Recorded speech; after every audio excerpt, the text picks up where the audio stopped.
பிரியமான தேவனுடைய பிள்ளைகளே, மீண்டும் ஒரு விஷயம் உங்களை சந்திப்பதிலே நான் மிகுந்த மகிழ்ச்சி அடைகிறேன்.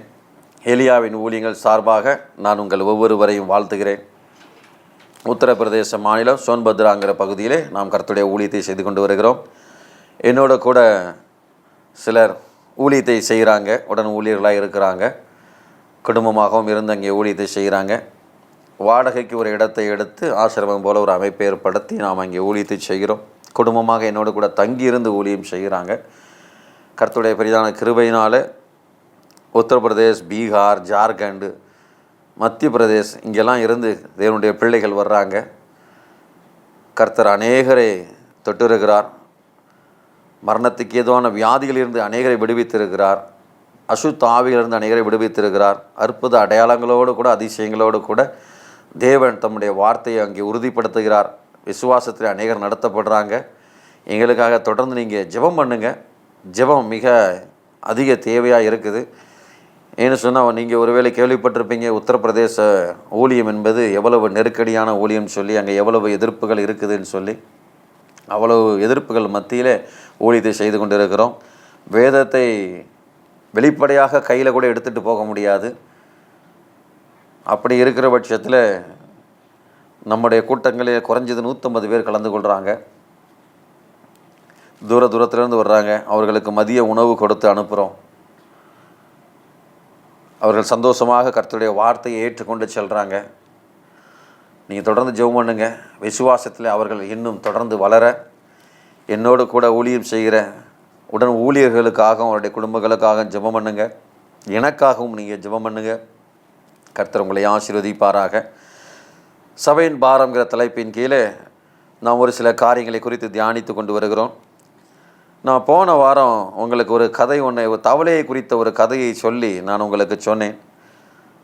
ஒருவேளை நீங்கள் போன வாரமும் இந்த நிகழ்ச்சியை பார்த்துருந்தீங்க அப்படின்னு சொன்னால் உங்களுக்கு தெரிஞ்சிருக்கலாம். ஒருவேளை இன்றைக்கி தான் பார்க்குறேன் அப்படின்னு சொன்னால், நீங்கள் யூடியூப்பில் உங்களுக்கு இருக்கும், இந்த ஜேடிகே அப்படின்னு சொல்லி நீங்கள் யூடியூப்பில் போட்டிங்கன்னா அதில் வரும். அதில் என்னுடைய பேரை நீங்கள் தனியாக போட்டிங்க அப்படின்னு சொன்னாலும் அதில் வரும். நீங்கள் போய் பார்க்கலாம் என்ன பேசியிருக்கிறேன் அப்படின்னு சொல்லி. மனிதனுடைய தனித்துவம் அப்படிங்கிற தலைப்பின் கீழே நான் பேசிக்கிட்டு இருக்கிறேன். போன வாரம் பேசியிருக்கிறேன், இந்த வாரமும் அதை தொடர்ச்சியாக பேசுகிறேன். கர்த்தராகிய ஆண்டவர் மனிதனை படைக்கும்போது எப்படி படைத்தார், இன்றைக்கி நாம் என்ன நிலையில் இருக்கிறோம், சபையானது என்ன நிலையில் இருந்திருக்கணும், ஆனால் இன்றைக்கி என்ன நிலையில் இருக்குது அப்படிங்கிறதை குறித்து பல காரியங்கள் நாம் ஒன்று ஒன்றா தியானிக்க போகிறோம். நமக்கு மொத்தமே 1/2 மணி நேரம். அந்த 1/2 மணி நேரத்தில் எவ்வளவு முடியுமோ அதை நான் உங்களுக்கு விளக்கி சொல்கிறேன். ஆனால் நான் தொடர்ச்சியாக பேசுவேன் ஒவ்வொரு வாரமும். ஒருவேளை இந்த காலையில் 7:30 மணிக்கு பார்க்க முடியாதவர்கள் நீங்கள் யூடியூப்பில் போய் பார்க்கலாம். கர்த்தர் உங்களை ஆசீர்வதிப்பாராக. போன வாரத்தில் நான் உங்களுக்கு முடிக்கும்போது ஆதியாகம புஸ்தகம் 1ஆவது அதிகாரம் 26, 27வது வசனத்தில் கர்த்தராகிய தேவன் மனுஷனை அவருடைய சாயலிலே உண்டாக்கினார் அப்படின்னு சொல்லி அங்கே எழுதியிருக்குது. அதை குறித்து நான் விளக்கி சொன்னேன்.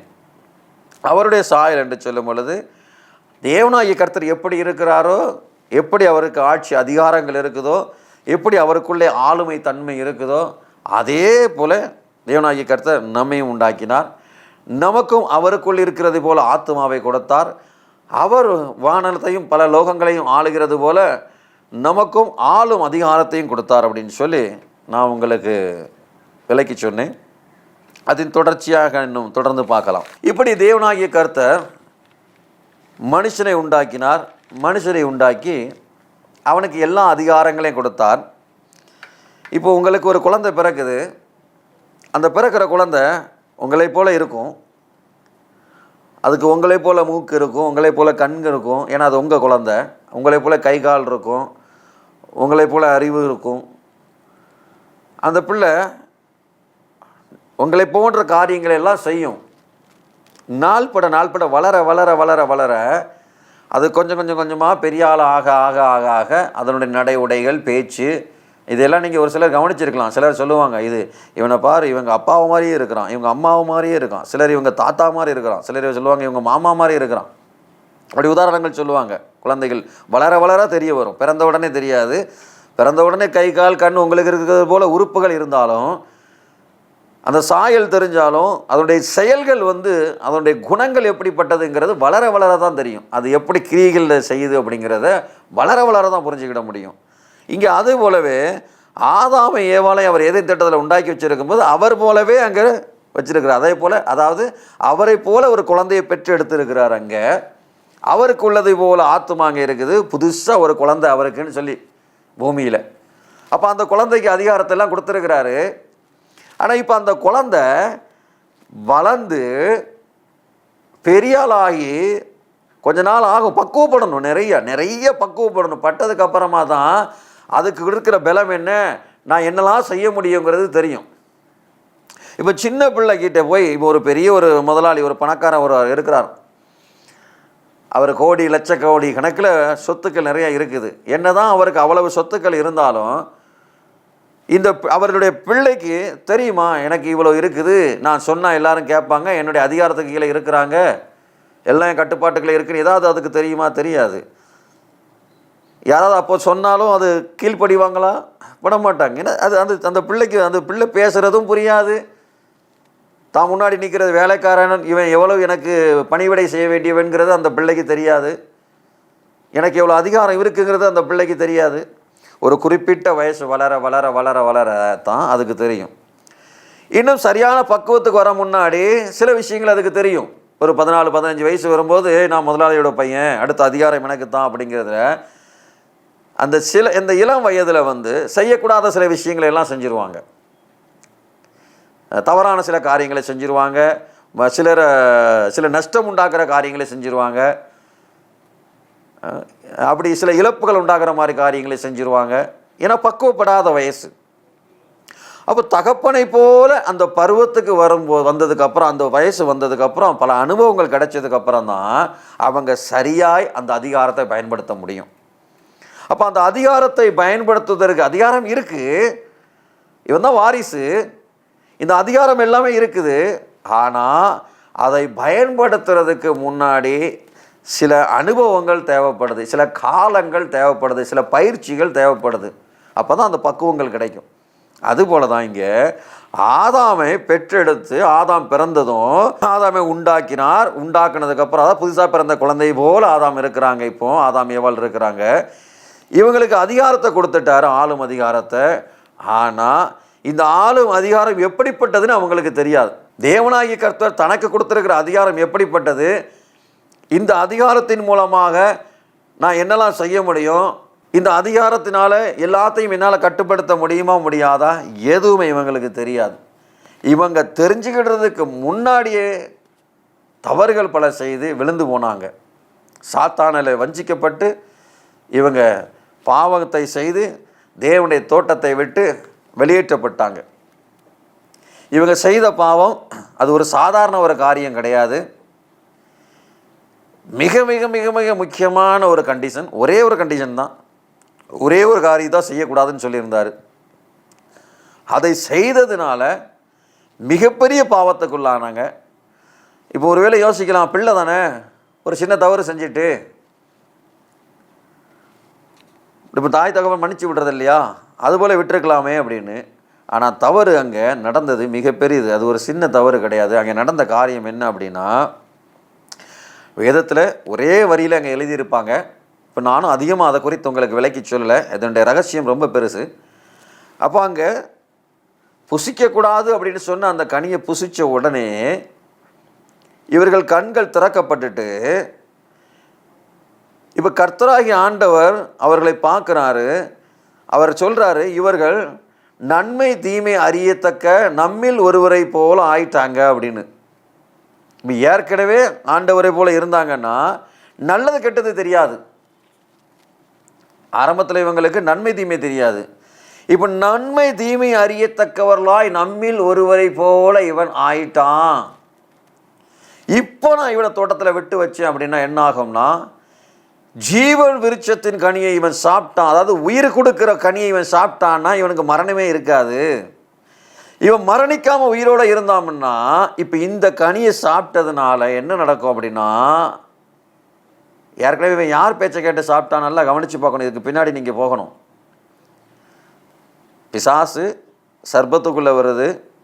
சர்ப்பம் என்ன சொல்லுது, இந்த பழத்தை சாப்பிட்டா, ஏவாளை பார்த்து, இந்த பழத்தை நீ சாப்பிட்டா தேவர்களுக்கு போல நீ மாறிடுவ அப்படின்னு சொல்லுது.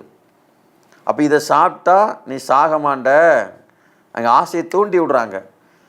இப்போ நீ சாதாரணமாக இருக்க, சாதாரண மனுஷனாக இருக்க, தெய்வ நிலை உனக்கு, அந்த இடம், அந்த உச்சக்கட்ட இடம் உனக்கு வேண்டாமா, அந்த உயர்ந்த ஸ்தானம் உனக்கு வேண்டாமா, அதை சாப்பிட்டா நீ அப்படி மாறிடுவ.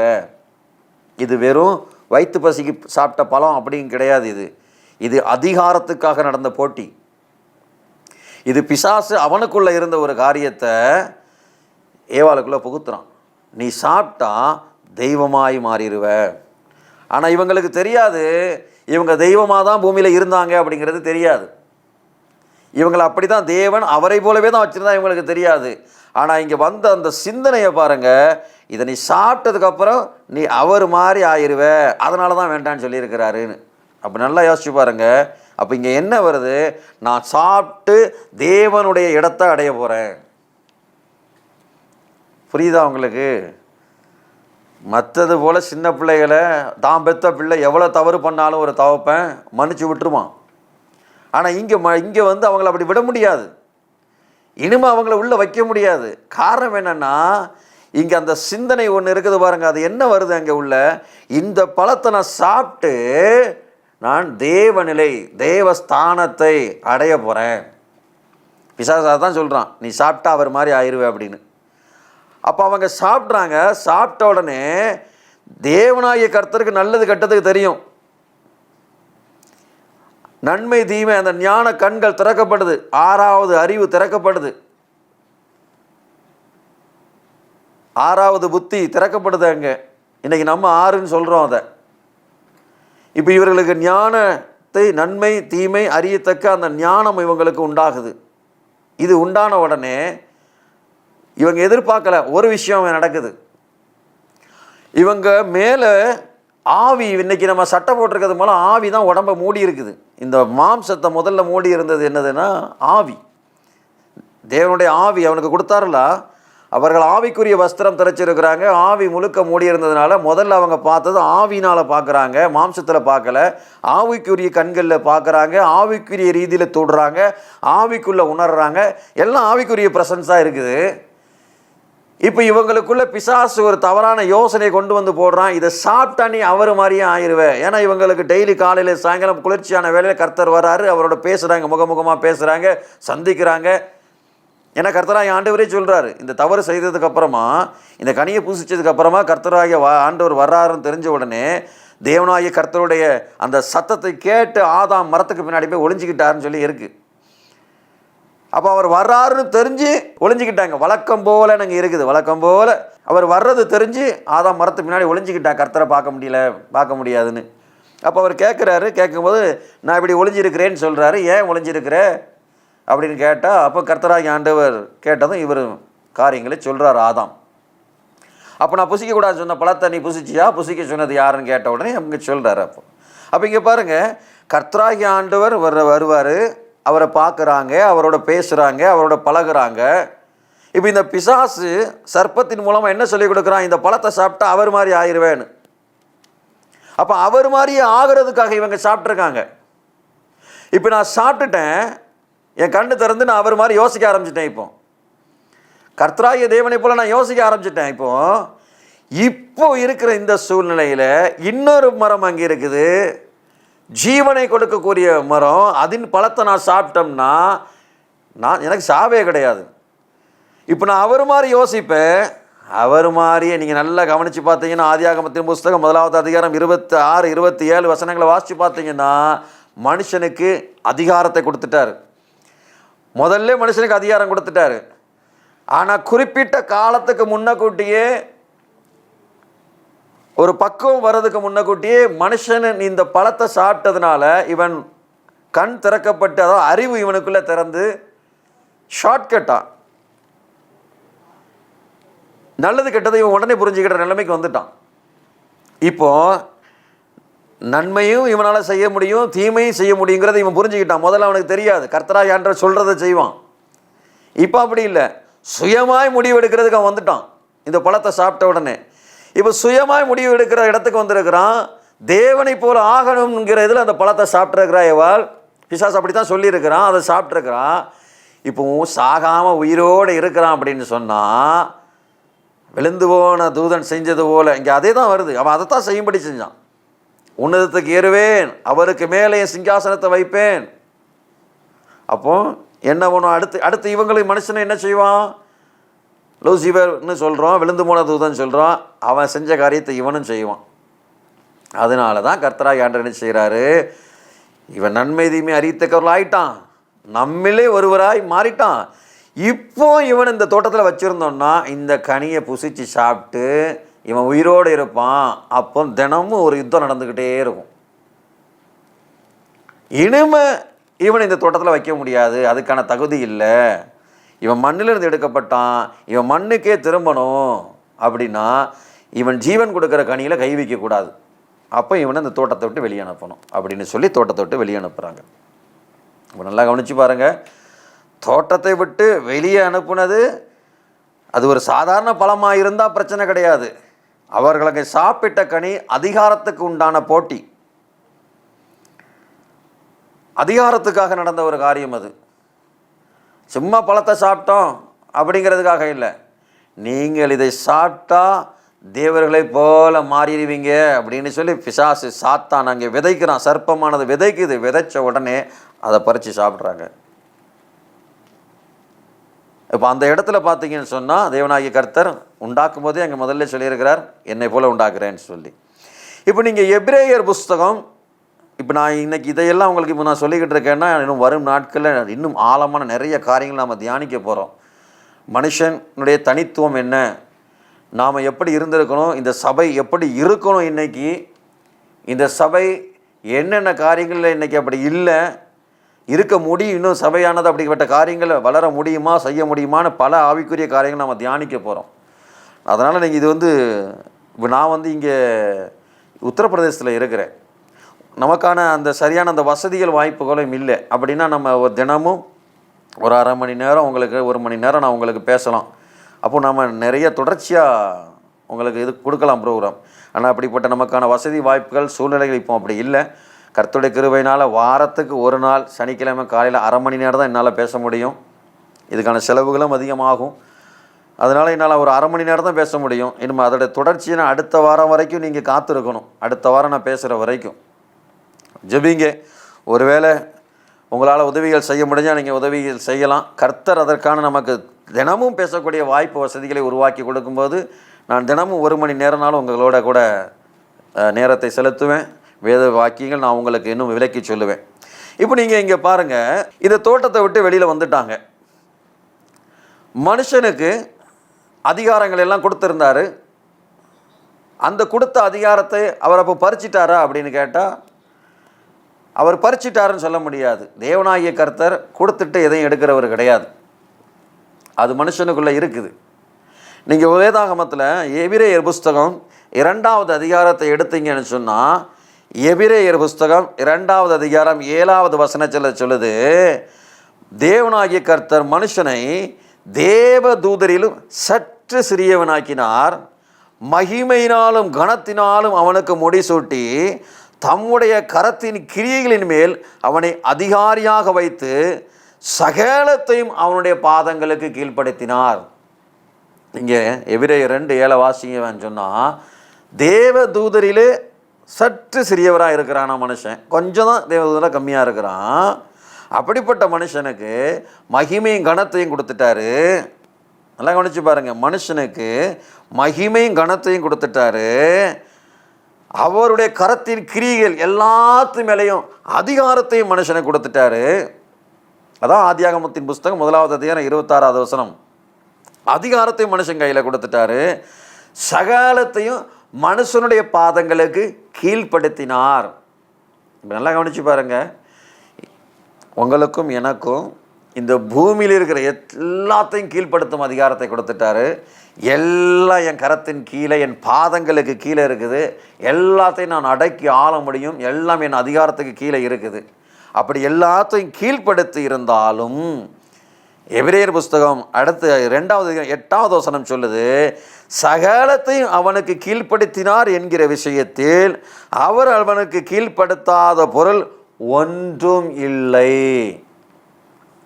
நல்லா கவனிச்சு பாருங்க, நான் போன வாரம் பேசும்போது சொன்னேன், தேவனாகிய கர்த்தர் அவர் தெய்வமாக இருக்கிறார், அதுபோலவே இந்த பூமியிலே மனுஷனையும் தெய்வமாக வைத்தார். பரலோக ராஜ்யங்களையும் சகல ராஜ்யங்களையும் ஆளுகிறார் அவர். அதுபோல் இந்த பூமியை ஆளும்படி மனுஷனை வைத்தார். வானத்தின் அனைத்து ஜீவராசிகளுக்கும் அண்ட சராசரங்களுக்கும் அவர் தேவனாக இருக்கிறார். எல்லா அதிகாரமும் அவருக்கு இருக்குது. அதுபோலவே அவருடைய பிள்ளையாகிய நமக்கு இந்த பூமியை உண்டாக்கி கொடுத்து, நான் பரந்த உலகத்தை ஆளுகிறேன், நீ இந்த சின்ன பூமி ஆண்டுகோ, நான் பரந்த உலகத்துக்கும் தேவனாக இருக்கிறேன், நீ இந்த சின்ன பூமிக்கு தேவனாயிரு அப்படின்னு சொல்லி மனுஷனை வச்சார். இப்போ நான் இந்த ஒரு வார்த்தை ஒன்று மென்ஷன் பண்ணுறேன்னா, தேவன் அப்படின்னு சொல்லி தெய்வம்னு சொல்லி இதை கேட்குற பல பேருக்கு இவன் என்ன இப்படி பேசுகிறான்னு தோணும். மனுஷனை எப்படி தெய்வம்னு சொல்லலான்னு சொல்லி சில பேர் குதர்க்கமாக கேட்பாங்க. கொஞ்சம் வருஷத்துக்கு முன்னாடி இந்த கிறிஸ்தவத்தில் இருக்கிற அறியாமையை போக்கணும் அப்படிங்கிறதுக்காக தான் நான் இந்த பல காரியங்கள் இப்போ நான் பேசுகிறதுக்காக முன் வந்திருக்கிறேன். ஒரு 13 வருஷத்துக்கு முன்னாடி, நான் ஊழியத்துக்கு வந்து 16 வருஷம் ஆகுது. ஒரு 3 வருஷம் கொஞ்சம் கொஞ்சமாக கர்த்தர் என்னை ஷேப் பண்ணிக்கிட்டே வர்றார். தேவனாய் கர்த்தர் என்னை ஊழியத்துக்கு அழைக்கும் போது எனக்கு சரியாக தெரியாது என்ன ஊழியம், எப்படிப்பட்ட ஊழியன்னு. அவர் வான்னு கூப்பிட்ட உடனே கண்ணை மூடிட்டு வந்துட்டேன். இப்போ என்னை ஒரு தனிமைப்படுத்துகிறாரு. நான் தனிமையிலே பல நாட்கள் காத்திருக்கிறேன். உபவாசம் என்று சொல்லி தேவ சமூகத்திலே காத்திருக்கிறேன். குடும்பத்தை விட்டு என்னை விலக்குறாரு. என்னுடைய உலகம் மாறுது, என் வாழ்க்கை மாறுது. நான் என்ன செய்யணும், என்ன மாதிரி ஊழியம் செய்யணும், எதுக்காக என்னை தெரிந்தெடுத்தார்னு கொஞ்சம் கொஞ்சமாக எனக்கு சொல்லிக்கிட்டே வர்றார். ஒவ்வொரு நாளும் காத்திருந்து தரிசனங்களை பெற்று ஒரு 3 வருஷ காலம் ஆகும்போது ஒரு சந்நியாச கோலத்துக்கு நான் மாறிட்டேன். என்னை மாற்றிட்டார். அப்போ நான் எதெல்லாம் எனக்கு பிடிக்காதோ, தாடி வைக்க பிடிக்காது, நீல முடி வைக்க எனக்கு பிடிக்காது. நீங்கள் பழைய ஃபோட்டோஸ் என்ன தெரிஞ்சவங்களுக்கு தெரியும். நான் வேலை பார்க்கும் போதெல்லாம் முடியை நல்லா ஒட்டையாக வெட்டியிருப்பேன். ஒரு 24 வயசு இருக்கும்போது மீசை கூட எனக்கு வச்சுருக்க மாட்டேன். 24, 25 வயசுலாம் மீசை இருக்காது, முழுசாக ஷேவிங் பண்ணியிருப்பேன். ஊழியத்துக்கு வந்து ஆரம்ப நாட்களில் கூட நான் ஆஃபீஸில் இருந்தது போல் தான் பேண்ட் ஷர்ட் எல்லாம் போட்டு மீசையெல்லாம் இல்லாமல் முடி ஒட்டையாக வெட்டி அப்படி தான் இருந்தேன். எனக்கு எதெல்லாம் பிடிக்காதோ அதெல்லாம், அந்த நீல தாடி வைக்கும்படி, இது இந்த முடி இதெல்லாம் வந்து இந்த இப்போ போட்டிருக்கேனே இந்த மாதிரி ஒரு ஜிப்பா, இந்த லுங்கி, எதெல்லாம் எனக்கு பிடிக்காதோ அதெல்லாம், எனக்கு பிடிக்காத எல்லாமே செய்ய சொன்னார். நான் வீட்டில் ஆஃப் ட்ரவுசர் தான் போட்டிருப்பேன் முன்னாடி. நான் வேலை பார்க்கும்போது ஃப்ளைட் ட்ராவலே ஆஃப் ட்ரவுசரில் ஃப்ளைட் ட்ராவல்லாம் பண்ணியிருக்கேன். இதெல்லாம் எப்போன்னா ஒரு 17-18 வருஷம் முன்னாடி சொல்கிறேன். அப்போமே நான் 18 வருஷம் முன்னாடி ஃப்ளைட் ட்ராவல் ஆஃப் ட்ரவுசரோட பண்ணியிருக்கேன். ஆனால் தேவனாகிய கர்த்தர் என்ன அப்படியே மாற்றுறார். கொஞ்சம் கொஞ்சமாக டோட்டலாகவே என் உலகத்தையே மாற்றுறார்.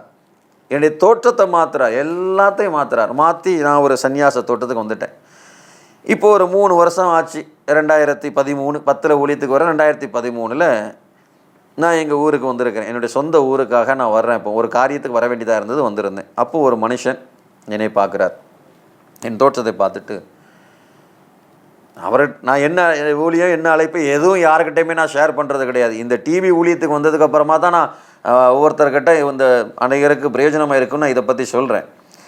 அப்போ என்னை தோற்றத்தை மாத்திரம் அவர் பார்த்துட்டு, தாடி முடியையும் பார்த்துட்டு சொல்கிறாரு, என்னடா ஏசுநாதர் மாதிரி தாடி முடி வச்சு ஆயிரலான்னு பார்க்கியா? தாடி முடி வச்சுட்டாக்கில் ஏசுநாதர் மாதிரி ஆயிரலாமா? அப்படிலாம் ஒருத்தனாக முடியாதுடா.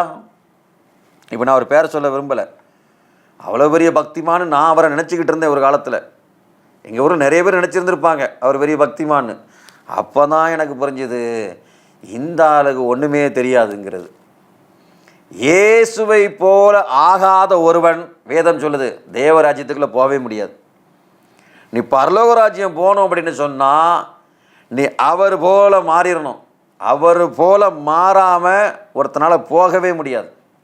வேதம் அப்படி தான் சொல்லுது.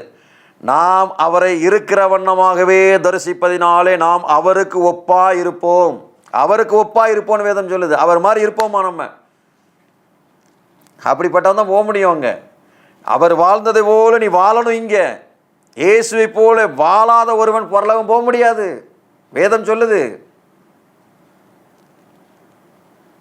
அவர் இந்த முடியும் தாடியும் பார்த்துட்டு, அப்போ இவர் நினச்சிக்கிட்டு இருக்காங்க, இந்த ஃபோட்டோவிலலாம் பார்த்துட்டு இயேசு இப்படி தான் தாடி முடி வச்சு இருக்கிறாருன்னு இவங்க ஃபோட்டோவையே நம்பிக்கிட்டு இருக்கிறாங்க. இந்த ஃபோட்டோலாம் அப்போஸ்தலர்களெல்லாம் காட்டுவாங்க. இப்படி தாடி முடி வச்சுருந்த உடனே, நீல தாடியும் நீல முடியையும் பார்த்த உடனே இவங்கெல்லாம் நினச்சிக்கிட்டாங்க தாடி முடி வச்சா அப்போ இயேசுநாதர் இப்படி இருப்பார்னு. அப்படிலாம் கிடையாது. அன்றைக்கு 2000 வருஷம் முன்னாடி இயேசு எப்படி இருந்தாருங்கிறதுக்கான அடையாளம் இன்றைக்கி யார்கிட்டையுமே இல்லை. அந்த உருவம் யாருக்கிட்டையும் கிடையாது, அந்த தோற்றம் யாருக்கிட்டையும் இல்லை. இப்போ நான் அது எப்படி வந்துச்சுன்னெல்லாம் விளக்கம் போனேன்னா அதில் சில விஷயங்களெல்லாம் பேசவே முடியாது. இந்த ஃபோட்டோங்கள்லாம் எப்படி எங்கேருந்து வந்ததுன்னு இப்போ அதை நான் சொல்கிறதுக்காக வரல. அப்போ இங்கே சில பேர் என்ன நினைக்கிறாங்க, இந்த தோற்றத்தை பார்த்துட்டு அன்னைக்கு ஒருத்தர் சொன்னார் இயேசுநாதர் மாதிரிலாம் ஒருத்தர் ஆக முடியாது, அவரோட அப்போஸ்தலர் மாதிரிலாம் ஆக முடியாது அப்படின்னு சொல்லி சொன்னாங்க. அப்போ நான் அன்றைக்கி தான் ஒன்று புரிஞ்சுக்கிட்டேன். அப்போ இவங்க பார்த்த கண்ணோட்டம் வேறு, வேதத்தில் எழுதியிருக்கிறது வேறு. இப்போ வேதத்தினர் இருக்கிற ரகசியங்கள் இவங்களுக்கு தெரியல. நீங்கள் வேதம் சொல்லுது இங்கே கிளியராக, இங்கே தெளிவாக இங்கே எழுதியிருக்கிறது. எபிரேயர் புஸ்தகம் 2:7 தேவனாகிய கர்த்தர் மனுஷனை உண்டாக்குனப்போ, ஆதியாகமம் புஸ்தகம் 1:26 அதை தான் சொல்லுது, சகல அதிகாரத்தையும் கொடுத்தாருன்னு சொல்லியிருக்குது. இதே எபிரேயர் புஸ்தகம் 2:8 என்ன சொல்லுது, சகலத்தையும் அவனுக்கு கீழ்ப்படுத்தினார் என்கிற விஷயத்தில் அவனுக்கு கீழ்ப்படாத பொருள் ஒன்றும் இல்லை அப்படின்னு சொல்லியிருக்குது. ஆனால் கடைசியாக ஒரு வார்த்தை அங்கே வருது, அப்படி இருந்தும் இன்னும் அவனுக்கு கீழ்ப்பட்டிருக்க காணோம். இப்போ எல்லா அதிகாரமும் அவனுக்கு கொடுத்துருக்கிறாரு, எல்லாத்தையும் கொடுத்துட்டாரு. அந்த அதிகாரம் என் கையில் இருக்குது. அவர் வானத்தை ஆள்றார், பூமியை நான் ஆளணும் அப்படிங்கிற அதிகாரத்தை என் கையில் கொடுத்துட்டாரு. என் பாதத்துக்கு கீழே எல்லாம் இருக்குது. அப்படி இருந்தாலும் கீழ்பட்டிருக்க காணோம். அப்போ இங்கே இடையில என்ன நடந்தது, ஏன் இல்லை? இன்னும் வரும் நாட்களில் நாம் அதை தான் தியானிக்க போகிறோம். ஏன் இல்லை? அப்போ திரும்பவும் அதை நான் கீழ்ப்படுத்தணும். இந்த உலகத்தையும் உலகத்தின் உள்ளவைகளை என் பாதங்களுக்கு நான் கீழ்ப்படுத்த முடியுமா முடியாதா? இது நீங்கள் இன்றைக்கி பார்க்குறவங்க யோசிங்க. எல்லாத்தையும் உங்கள் பாதத்துக்கு கீழ்ப்படுத்த முடியுமா முடியாதா? ஒருவேளை என்கிட்ட நீங்கள் இதை சம்மந்தம் பேசணும்னா நீங்கள் ஃபோன் பண்ணுங்கள், இல்லைனா யோசிச்சு வைங்க அடுத்த வாரம் நாம் என்ன பேசலாம் அப்படின்னு சொல்லி. அப்படி ஒருவேளை கீழ்ப்படுத்த முடியும்னு நீங்கள் நம்பினீங்கன்னா கீழ்ப்படுத்துறதுக்கு என்ன செய்யணும் அப்படிங்கிறத இனி வரும் நாட்களில் நாம் பார்க்க போகிறோம். இப்போ இன்றைக்கி கடைசியாக உங்களுக்கு நான் ஒரு காரியத்தை முடிக்கிறேன். எபிரேயர் 2:8 சொல்லியிருக்குது, சகலத்தையும் அவனுடைய பாதங்களுக்கு கீழ்ப்படுத்தினார் என்கிற விஷயத்தில் அவர் அவனுக்கு கீழ்ப்படுத்தாத பொருள் ஒன்றும் இல்லை. எல்லாத்தையும் மனுஷன் பாதத்தை கீழ்ப்படுத்திட்டார். அதாவது கர்த்தராகிய ஆண்டவர் சர்வ லோகத்தையும் ஆளுகிறது போல இந்த பூமியாலும் அதிகாரத்தை மனுஷன் கையில் கொடுத்துட்டார். எல்லாத்தையும் அவன் பாதத்துக்கு கீழ்ப்படுத்திட்டார். அப்படி இருந்தும் மனுஷனுக்கு ஏன் அது கீழ்ப்படாமல் இருக்குது அப்படிங்கிறத இனி வரும் நாட்களில் நாம் தியானிக்க போகிறோம். கர்த்தர் இந்த நிகழ்ச்சியை பார்க்க ஒவ்வொரு பிள்ளைகளையும் ஆசீர்வதிப்பாராக. God bless you.